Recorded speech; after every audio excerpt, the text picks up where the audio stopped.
where my trust is without borders. Let me walk upon the waters, wherever you would call me. Take me deeper than my feet could ever wander, and my faith will be much stronger in the presence of my Savior.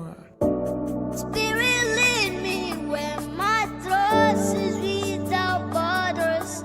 Let me walk upon the waters, wherever you would call me. Take me deeper than my feet could ever wander, and my faith will be made stronger in the presence of my Savior. You call me out upon the waters, the great unknown, where feet may fail. And there I find you in the mystery, and oceans deep. My faith will stand. Your grace abounds in deepest waters. Your sovereign hand will be my guide. Where feet may fall and fear surrounds me, you never failed, and you won't start now. Spirit, lead me where my trust is without borders. Let me walk upon the waters, wherever you would call me. Take me deeper than my feet could ever wander, and my faith will be made stronger in the presence of my Savior. Spirit, lead me. Spirit, lead me. Spirit, lead me. Take me deeper. Take me deeper. Take me deeper into you.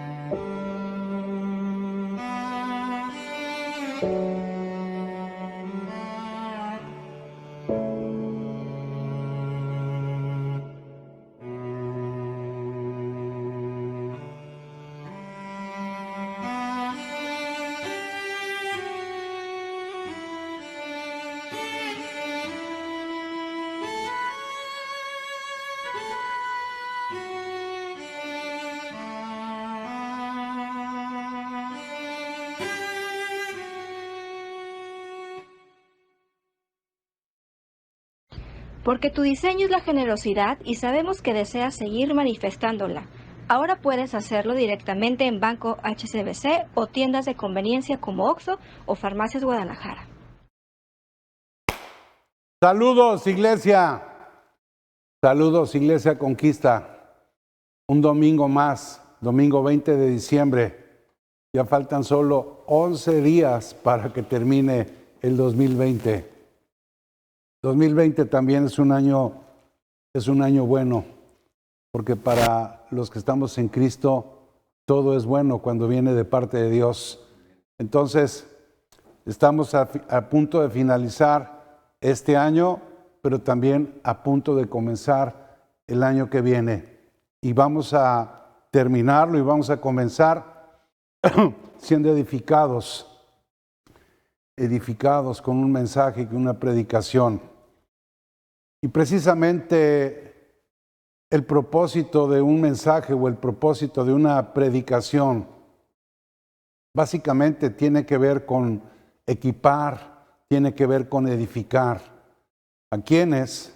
Pues a todos aquellos que ya fueron escogidos por Dios y que hoy, al día de hoy, están siendo preparados, pero además también entrenados para poder ser efectivos en el propósito eterno de Dios y en su asignación. Y como parte de este equipamiento, y que es muy importante, hoy quiero hablar acerca de un tema importante, que es el tema de la oración. Y quiero enseñarles hoy cuáles son esas bases bíblicas de la oración, pero a la luz del nuevo pacto y no a la luz de lo que la tradición nos había enseñado, y que así lo aprendimos. La palabra dice que aconteció que en un día estaba Jesús orando en un lugar, y cuando Jesús terminó de orar, dice que se acercó a él uno de sus discípulos y le dijo: Señor, enséñanos a orar. Jesús, en respuesta a la petición de uno de sus discípulos, les dijo en Mateo capítulo 6, verso 9, vosotros pues oraréis así. Y comenzó él diciendo: Padre nuestro que estás en los cielos, santificado sea tu nombre. Venga tu reino, hágase tu voluntad como en el cielo, así también en la tierra. El pan nuestro de cada día, dánoslo hoy y perdónanos nuestras deudas, como también nosotros perdonamos a nuestros deudores. Y continúa en el verso 13 diciendo: no nos metas en tentación, mas líbranos del mal, porque tuyo es el reino y el poder y la gloria por todos los siglos. Amén. Amén. Vean algo importante. La última parte de este versículo, si tú lo lees en la versión Dios habla hoy, la Escritura dice: no nos expongas a la tentación y líbranos del maligno. Por ahí, guarda en tu mente, en tu pensamiento, lo que te estoy diciendo. Amén. Ahora, tradicionalmente, desde que yo me acuerdo, y seguramente tú también, siempre se nos ha dicho que la oración del Padre Nuestro es la oración modelo del Nuevo Testamento. Pero aquí el punto importante que hay que entender es que el concepto de la oración que Jesús le enseñó a sus discípulos y que ahora pues es conocida como un modelo de oración, tiene un trasfondo católico romano que ha trascendido, escúchame, aún hasta en la iglesia evangélica. Y así es como muchos de nosotros fuimos instruidos y se nos enseñó a orar en base a este modelo de oración. La oración del Padre Nuestro que aparece en los evangelios solo es una guía o una instrucción primaria que Jesús de Nazaret le dio a sus discípulos. Pero lo que es importante es que hay que entender que esta enseñanza que da Jesús a sus discípulos es algo que sucedió antes de la cruz, y ese dato es importante. Recuerda que los discípulos eran judíos y ellos oraban como se hacía en el judaísmo, pero cuando ellos escucharon orar a Jesús, se dieron cuenta que Jesús tenía una dinámica diferente a la que ellos tenían. ¿Ok? Ahora, para poder entender bien en su contexto lo que es y lo que significa la oración en el nuevo pacto, hay que ver todo lo que está a su alrededor. Porque para poder entender la Escritura, primeramente, todo se tiene que filtrar a través de la verdad presente que ha sido establecida en el nuevo pacto y que finalmente es la verdad que nos tiene que gobernar y en la que todos nosotros necesitamos estar afirmados, caminando firmes, instruidos en la verdad que está en Cristo. Eso quiere decir que nuestra posición, nuestra identidad y propósito es una identidad que ha sido definida en Cristo, porque la obra perfecta, la obra completa de Cristo, que fue legalizada en su muerte y resurrección, está ahora abriéndonos los ojos para que podamos conocer más a Cristo, pero no conocerlo desde la carne, sino conocerlo desde el Espíritu. Y por eso Pablo decía, ustedes conocieron a Jesús según la carne, pero yo no le conozco así, porque el evangelio que yo recibí, decía Pablo, no es el evangelio que predicó Jesús de Nazaret a los discípulos judíos, es el evangelio que Cristo nos ha revelado. Después de su muerte, Jesús resucitó con poder y ahora Él tiene toda la autoridad.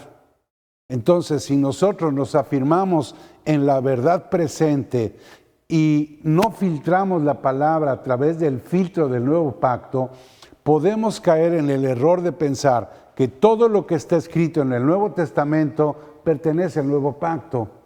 Y no es así, porque no todo lo que está escrito en tu Biblia, en el Nuevo Testamento, pertenece al nuevo pacto. La palabra dice que nosotros somos precisamente ministros del nuevo pacto. Dice que herederos del nuevo pacto. Entonces, yo tengo que entender primero con mucha precisión cuáles son las cosas que corresponden a la fe en Cristo y que además son efectivas para mí. Jesús les dijo a ellos, vosotros oraréis así. Eso se lo dijo Jesús a sus discípulos judíos. Aquí la pregunta es, ¿pero cuándo se los dijo? ¿Se los dijo antes de la cruz o se los dijo antes de morir y antes de resucitar? Y aquí entonces es como abrir un paréntesis. Cuando leemos la Biblia para entender lo que dice, tenemos que hacer algunas preguntas en los textos. ¿Quién lo dijo? ¿Cuándo lo dijo? ¿A quiénes se lo dijo? ¿Por qué se los dijo? ¿Y dónde se los dijo? Y la respuesta a estas preguntas, eso te va a dar una ubicación del texto para poder entenderlo correctamente. Vosotros oraréis así. Padre nuestro que estás en los cielos, santificado sea tu nombre. Y después Jesús declara, venga tu reino. Ahora, recuerden algo importante.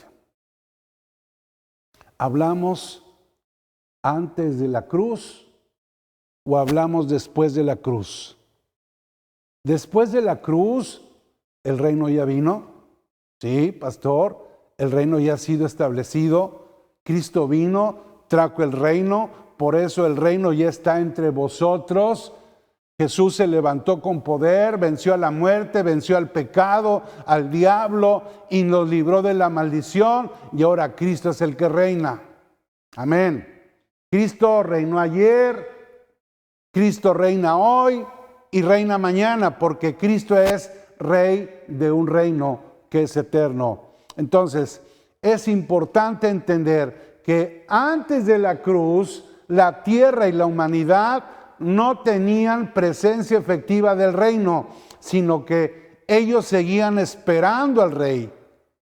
Cuando Jesús dijo que el reino no estaba, es porque Él mismo encarna el reino, es porque Él trae el reino, Él expresa el reino, muestra las señales del reino, predica el evangelio del reino, y cuando Él venció en la cruz, dice la Escritura, ahora ha venido la salvación, ahora ha venido algo, la salvación y el reino de nuestro Dios y de nuestro Cristo, porque Él dijo, hecho está, Cristo ha vencido.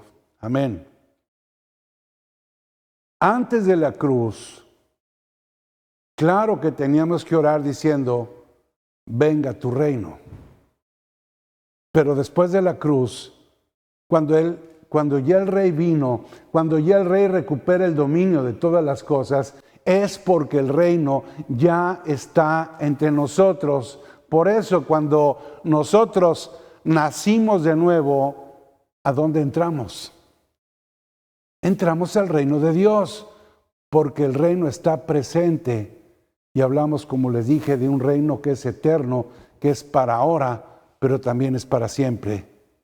Entonces, lo que yo te tengo que decir es que yo ya no tengo que orar diciendo, venga tu reino, porque su reino ha venido y está en nosotros.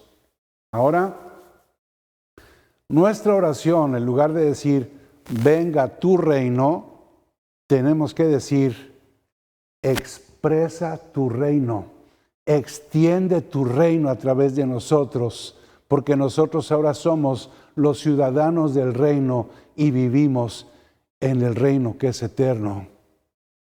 La palabra dice, Hebreos capítulo 12, verso 28, dice que habiendo recibido un reino inconmovible, habla de algo que ya recibimos. Dice que tenemos que tener gratitud y mediante esa gratitud dice que tenemos que servir entonces a Dios. La oración modelo, si tú la sigues leyendo, adelante dice, perdona nuestros pecados. Y aquí es lo mismo. Es algo que sucedió antes de la cruz. Antes de la cruz, el pecado todavía no ha sido ni perdonado ni quitado. ¿Por qué? Porque el Cordero no había sido ofrecido. Pero cuando el Cordero fue inmolado, acuérdate que Juan lo anunció y dijo en Juan 1:29, he aquí el Cordero que quita el pecado del mundo. Entonces, cuando el Cordero fue sacrificado, el pecado fue resuelto en la cruz. Entonces, hay que entender que nosotros ya no tenemos ahora problemas con el pecado, porque Jesús dijo, este es mi pacto, perdonaré sus pecados y nunca más me acordaré de ellos. ¿Cuántos dicen amén? Ahora, por eso cuando hay entendimiento de esta verdad, yo ya no me acerco al Señor para decirle que perdone mi pecado.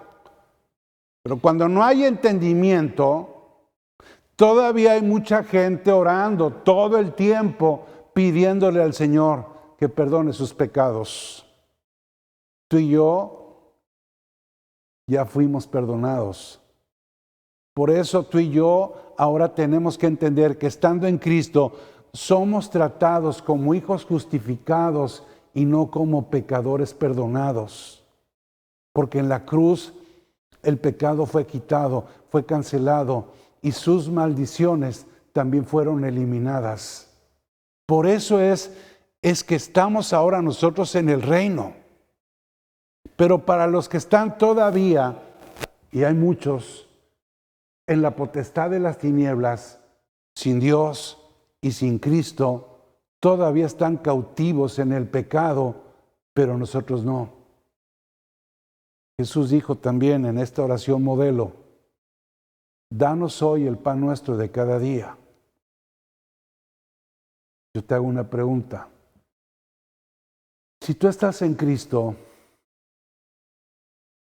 ¿tú sigues orando por el pan diario? ¿Cómo vamos a orar por el pan de todos los días si ya estando en Cristo todas nuestras necesidades fueron suplidas? Hermanos, en Cristo ya fuimos bendecidos y todas las cosas ya nos fueron dadas. Todo. Si tú te levantas todos los días porque eres un hombre o una mujer de oración y te levantas todos los días orando, pidiéndole al Señor que te dé el alimento diario, entonces tú estás orando bajo una necesidad y tú ya no tienes que orar porque tengas una necesidad. Tú oras porque tienes entendimiento y oras entonces desde tu nueva identidad con una identidad de hijo y no con una identidad de necesitado. Hay más peticiones que se mencionan en la oración modelo. Dice, líbranos del mal, guárdanos del maligno.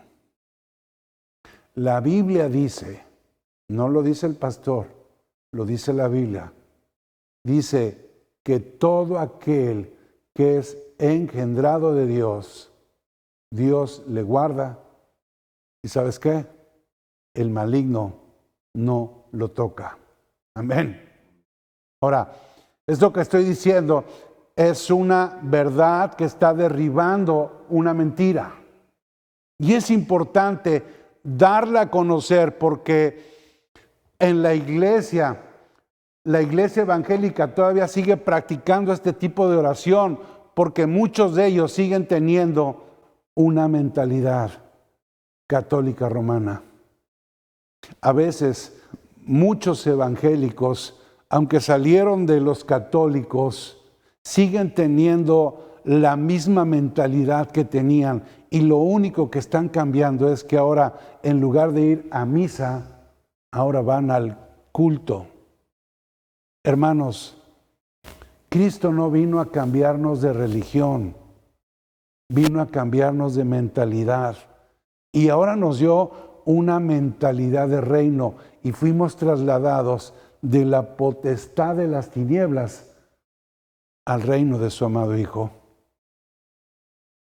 Eso quiere decir entonces que hay un nuevo orden de justicia en Cristo Jesús.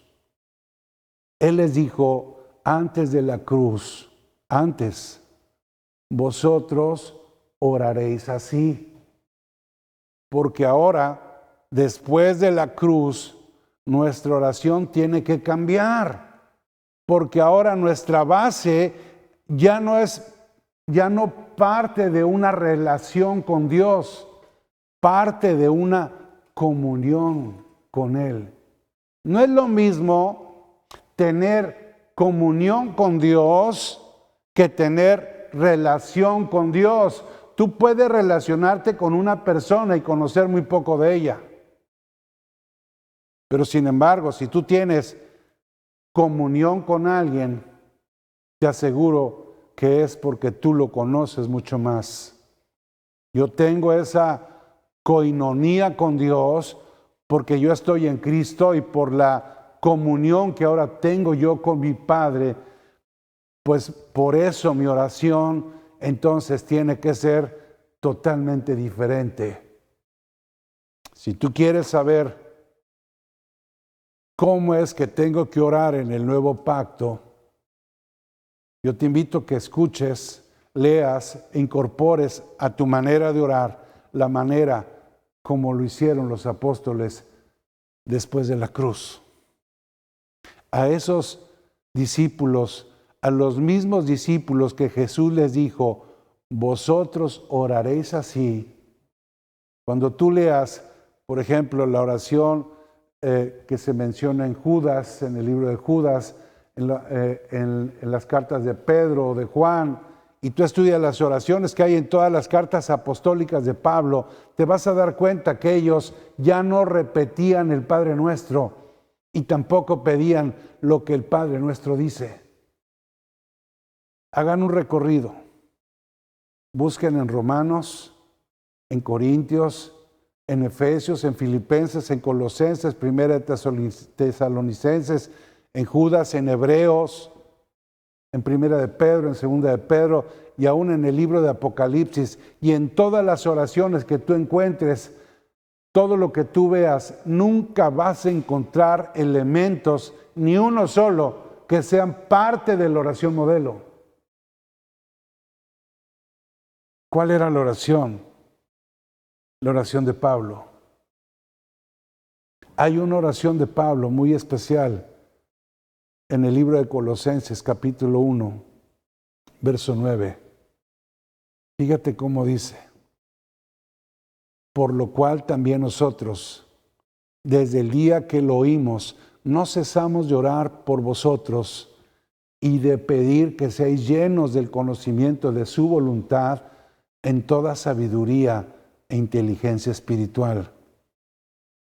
Aquí pudieran ir ustedes comparando lo que está orando Pablo con lo que viene mencionado en la oración modelo, y te vas a dar cuenta que no tiene nada que ver.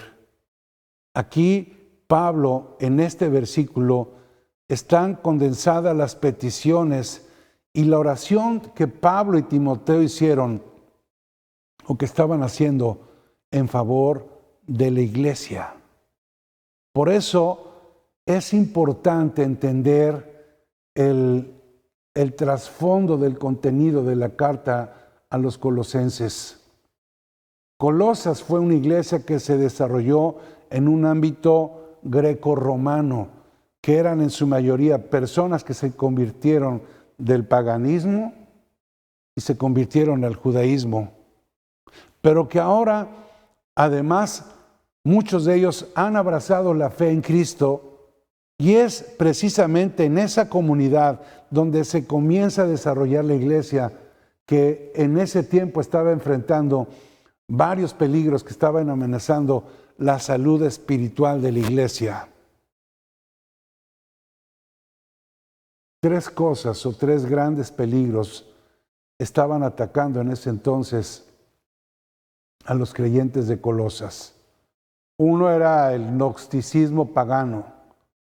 Otro peligro fue, por ejemplo, el legalismo judaico, en donde, por ejemplo, maestros judaizantes se habían infiltrado en la iglesia de Colosas y lo que querían era perturbar la fe de los creyentes para convencerlos que siguieran guardando las obras de la ley, que guardaran los ritos, comidas, bebidas, fiestas, días de reposo, etc.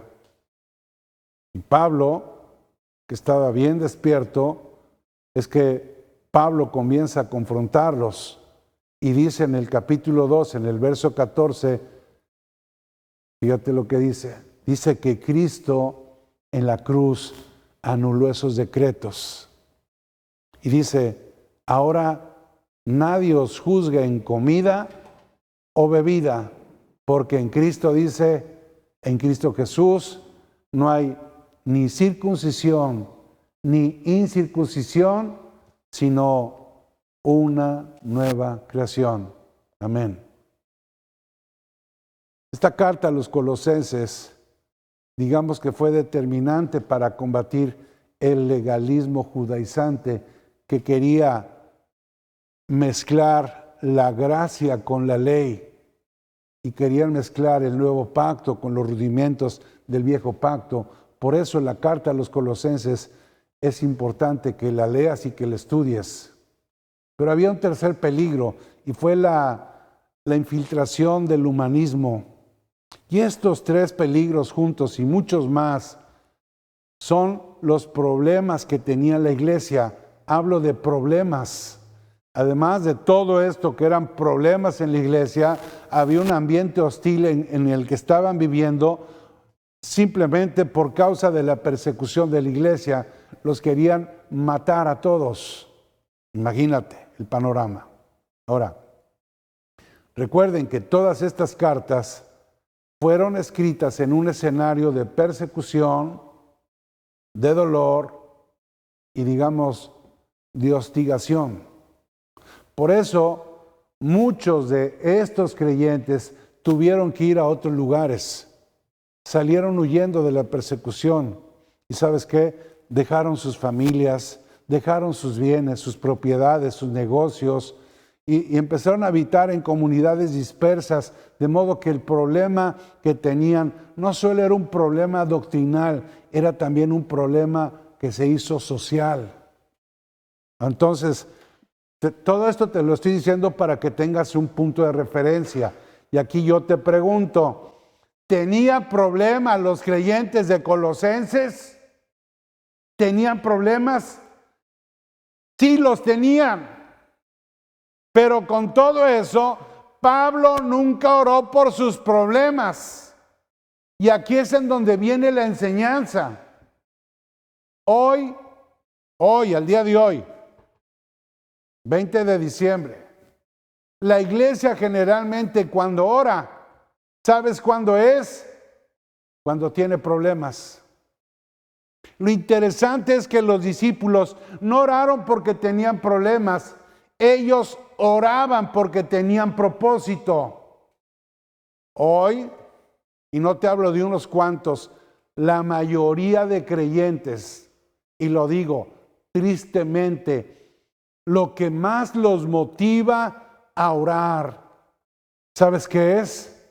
Es cuando tienen problemas o cuando tienen alguna necesidad.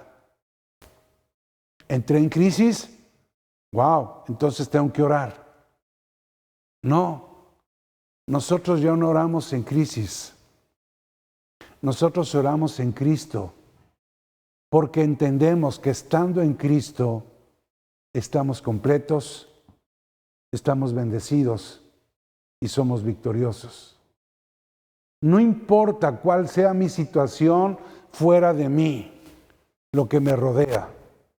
Lo importante es que yo conozco cuál es mi posición adentro de Él, porque yo sé que yo estoy en Cristo.